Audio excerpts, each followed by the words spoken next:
बिस्मिल्लाहिर्रहमानिर्रहीम। इय्याका नअबुदु व इय्याका नस्तईन। मैं इस वक्त पाकिस्तान में रहने वाले तमाम पाकिस्तानियों से और पूरी दुनिया में जितने भी वसीक पाकिस्तानी हैं उनसे मुखातिब हूँ। इमरान खान जो जंग लड़ रहा है वो जंग इमरान खान की नहीं बल्कि पाकिस्तान की जंग है, हमारी नस्लों की जंग है। हम सब पर यह फर्ज है कि इस वक्त इमरान खान को जो बेगुनाह कैद किया गया है और हमारी पार्टी के साथ जो जुल्म और फसाइयत जारी है उसके लिए हम सब ने निकलना है।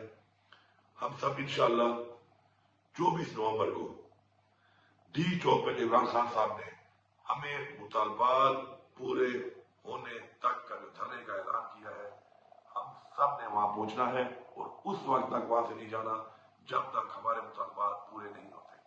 हमारे मुतालबात सबसे पहले इमरान खान की, हमारी लीडरशिप और हमारे कारकुनान की रिहाई है।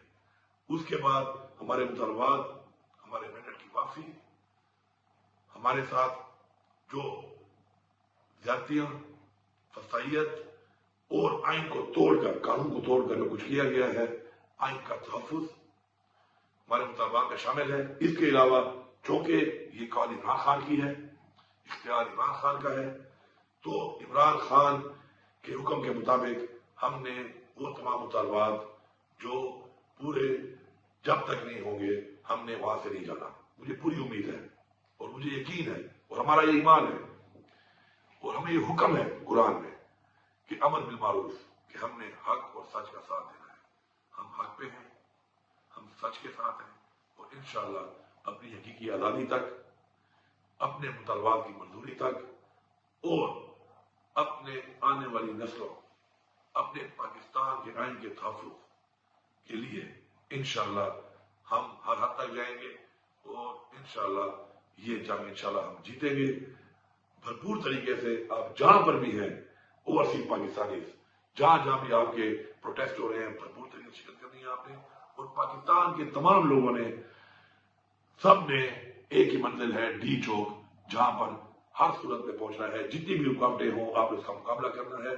और मैं आखिर में इस हुकूमत को वार्निंग दे रहा हूं कि आप हमारे ऊपर शेलिंग करते हैं, हमारे ऊपर रबड़ बुलेट्स चलाते हैं, हमारे ऊपर आप बेइंतहा तशद्दुद करते हैं, हमारे रास्तों में खंके खोदते हैं, कंटेनर खड़े करते हैं और उसके बाद हमारे ऊपर स्ट्रेट फायरिंग करते हैं। कोई भी नुकसान अगर होगा, किसी का भी नुकसान होगा, तो ये हुकूमत उसकी जिम्मेदार होगी और आपने इस दुनिया में भी हिसाब देना है और उस जहां अल्लाह को भी हिसाब देना है। मेरी तमाम लोगों से ये अपील है कि जो इनके हुक्म के ऊपर इस तरह का जुल्म और जबर करते हैं कि आप हक का साथ दें, आप आइन के मुताबिक जो आपको जिम्मेदारी दी गई, जिसे आपने हल्फ लिया है, उसके मुताबिक आप अपना फर्ज पूरा करें। किसी का गैर कानूनी ऑर्डर मांगकर, अपने ही लोगों पर जुल्म करके, जबर करके, गैर कानूनी तरीके से तशद्दुद करके आप न इस जहां से शुरू होंगे और न उस जहां से शुरू होंगे। आप सब